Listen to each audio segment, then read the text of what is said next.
if you buck, wind up, if you buck, wind up, if you buck, wind up, if you buck, wind up, if you buck, wind up, if you buck, wind up, if you buck, wind up, if you buck, wind up, if you buck, wind up, J on the track, nigga. if you duck, if you duck, if you buck, It's time for all the security. if you Get around. It's going down. Yeah, well I'm a cat tone, pistol holding nigga on your damn street. Stomping, jumping, pumping, every car off in this damn thing. Throwing the balls, I pack these soldiers, screaming and bleeding from their nose. But when we start, that's where we make them niggas sit the Happy Monday. Did y'all know that it's not only Black August, but it's also fuck around and find out August?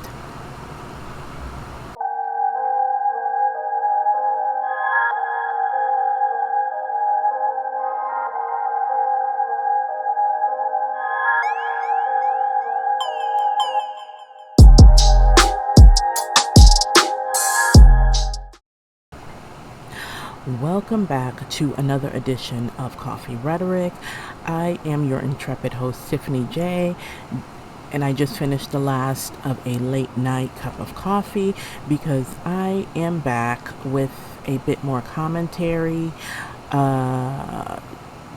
because a lot has happened over the weekend. And so now we've gone from one controversial event that took place in Alabama to another controversial event that also took place in Alabama. And this is a hold my beer situation because it's pretty gnarly. So let's get right into the commentary, shall we? First and foremost, I suggest that you make a notation on your calendars for August 5th, 2023, so that you don't forget. Not that I think anybody can forget a gnarly incident like this, but still, because on that busy Saturday of August 5th, in Montgomery, Alabama, a black dock worker approached a party of sunburned and possibly inebriated white individuals, and he asked them repeatedly to move their illegally docked pontoon, which was blocking a riverboat called the Harriott that was carrying a large group of people, of passengers and crew members from docking. So when that sunburned group of white individuals they continued to refuse to move their pontoon so that the riverboat could dock. So the dock worker took matters into his own hands, doing his job, right? And he untied the pontoon and manually moved it out of the way to make room for the incoming riverboat, the Harriott II. Displeased, one of the sunburned white individuals immediately stormed over and confronted the dock worker. There was a lot of gesticulating and what looked like to be a heated discussion. And the sunburned individual then, according to multiple clips and angles of the videos that were posted all over social media, he lunged forward and he physically assaulted the black Riverboat Park employee. Immediately after, several other members of his party, I don't know if they were all members of his party, but several other white individuals then ran over and they proceeded to pile on and also physically assault the black dock worker. They piled on, they jumped him for simply doing his job again. They started punching him. They were kicking. They were like really laying into this man and curb stomping him. And so, and they were also physically assaulting anybody else, any of the other workers or nearby spectators who were coming in to try to break up the fight. They were just assaulting everybody. Now, before I continue on about the next series of events that unfolded at the Riverfront Park in Montgomery, Alabama, here's a little bit of historical context to set the tone for why things may have happened the way they did and why us black folk across the country responded and are responding the way we are. By 1860, Montgomery had garnered a reputation for being one of the most prominent slave trading communities in the state of Alabama. Now, before it became a live entertainment vessel and summertime tourist attraction for downtown Montgomery, the Harriott was once a slave ship in the 1700s. At the start of the Civil War, Montgomery had a larger slave population than New Orleans, Natchez, Mississippi, and even Mobile. Also, the area where this past Saturday's melee took place was once a docking port for slave ships, where they would pull up, dock, and then stomp up and down the marketplace, looking for and showing off their wares.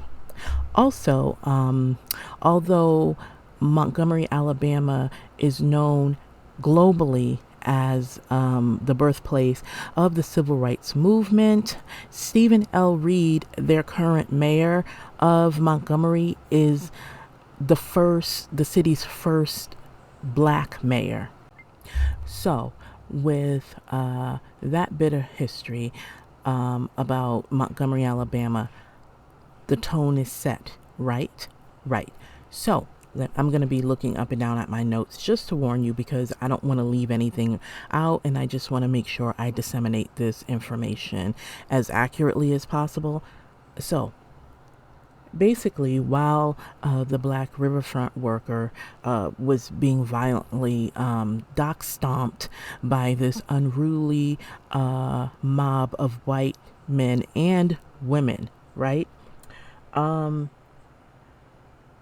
You saw clips all of a sudden of a young black man swimming expeditiously across the water. And then initially people were calling him Aquaman. I know. But then we would later find out that the young man who had jumped in the water and was swimming across the river to go intervene and to help his co-worker, because I believe the young man worked there. They're also saying that it was a teenager who was around 16 or 17 years old. The spokespeople in his family were just saying basically he's a nice young man who was just essentially doing what he thought was right, which was to go intercept the situation and to intervene and stop these people from hurting this man. So this teenage boy jumped into the river and he speedily swam across in no time at all, right? So there are several clips circulating across the internet and several memes circulating showing this young 16, 17-year-old black teenager, and I believe he was also an employee of the Riverfront Park, speedily swimming across the river to go intervene and to help his co-worker and this man who is being violently assaulted by an entitled, belligerent, and potentially drunk white mob of men and women, because there were some women jumping in there too, right? Several other videos show that after they sat there and violently assaulted the black dock worker, this group of belligerent white people. There were clips showing them casually resettling back into their pontoon as if nothing happened, casually, getting back into their pontoon like they didn't just finish violently stomping and punching and beating up on one of the employees of the Riverfront Park. They were probably just going to carry on with their Saturday as if nothing happened. But alas, because finally when the Harriott II was finally able to dock, and as soon as folk were able to get to the other side, they took Crime Mob's open challenge to Nuck If You Buck, and they rolled up on that pontoon. Those people rolled up on that pontoon as if the spirit of the ancestors and Shango compelled them. All hell and busted up Crocs broke loose. Hands, feet, malignant Karens, and chairs went flying as a group of black men and a few women got across that river and got to swinging to defend the honor of the dock worker who was violently assaulted. They went there, they went over, they approached that pontoon to even the score. And because enough was enough, and I guess the rest is, I don't know, history.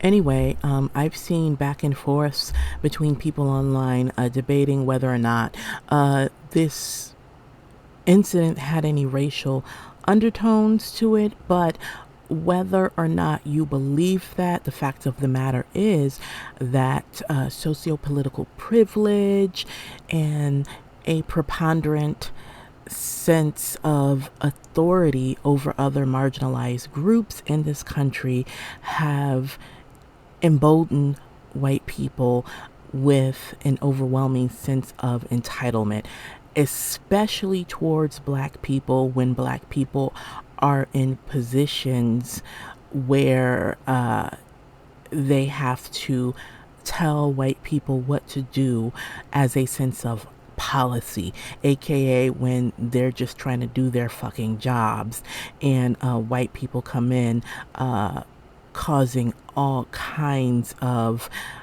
static because they feel like, you black person, you can't fucking tell me what to do and I can do what I want. Look at me, I'm white. And when white audacity collides with tired and fed up black folks in the workplace, whether that dynamic is coworker to coworker,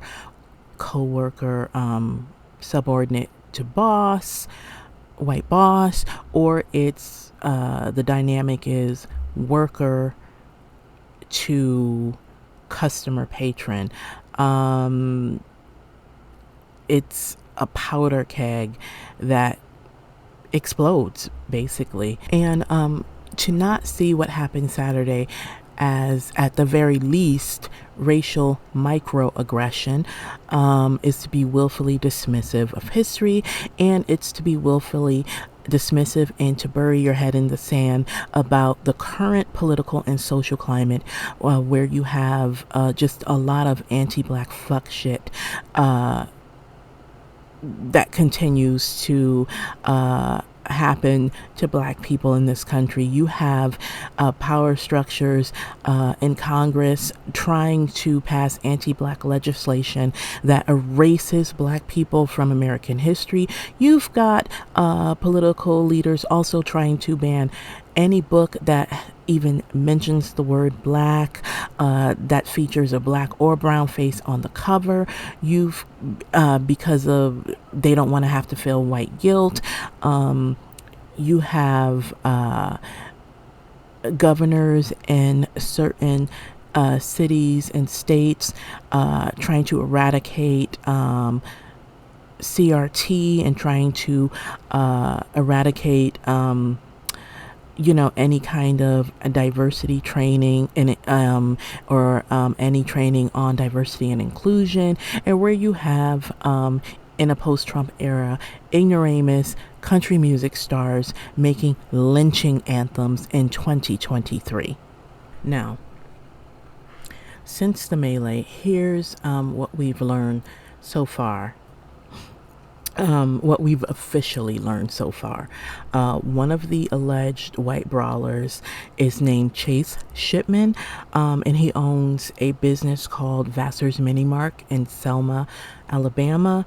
And I bet you can guess who the vast majority of his customers are, right? He owns a mini mart in Selma, Alabama called Vassar's Mini Mark, and folks have already laid siege to the Facebook business page, where, of course, the ability to now comment has been restricted, and they just they slam the Facebook business page with 1-star reviews and all manner of commentary. We've also learned that there are currently 4 active arrest warrants, and that more could be issued after authorities finish reviewing video footage. Several people were detained, and they have pending charges. And in his official statement, Montgomery Mayor Stephen L. Reed has vowed that justice will be served, and he condemned the actions of the people that violently attacked and assaulted the Riverboat Park dock worker. Also, let's see. Oh, and bystanders have been making the rounds on different media platforms. Bystanders, both black and white, have more or less corroborated the story of who instigated the incident, and everybody seems to be in agreement that Chase Shipman and his party and whoever else jumped in to jump on that man for doing his job, that they definitely instigated the situation because they felt like they were above reproach and did not have to follow Riverfront Park rules. And everybody who's come forward, they also agree that this entire incident was avoidable had those people just complied and moved their fucking pontoon out of the way so that the Harriott II could dock and that people could continue enjoying their Saturday. What hasn't been made clear to the general public is what the consequences will be and who all will be charged with what officially. But I'm sure once they finish ironing out all of the fuck shit that took place on Saturday, and they finish collecting statements, and they finish reviewing all of the video footage that needs to be reviewed, I'm sure authorities will keep us all posted. In the meantime, we've got top-notch memes to chuckle at and stellar parodies. I guess the lesson in all of this is don't start none, won't be none. And don't forget to check out www.coffeerhetoric.com for more information about the platform, for more information about me, to read some of my writings, all of that stuff. Oh, and by the way, did you know that in 1911, a black man by the name of Nathaniel Alexander of Lynchburg, Virginia, patented the folding chair? Just saying. Good night. Oh my God!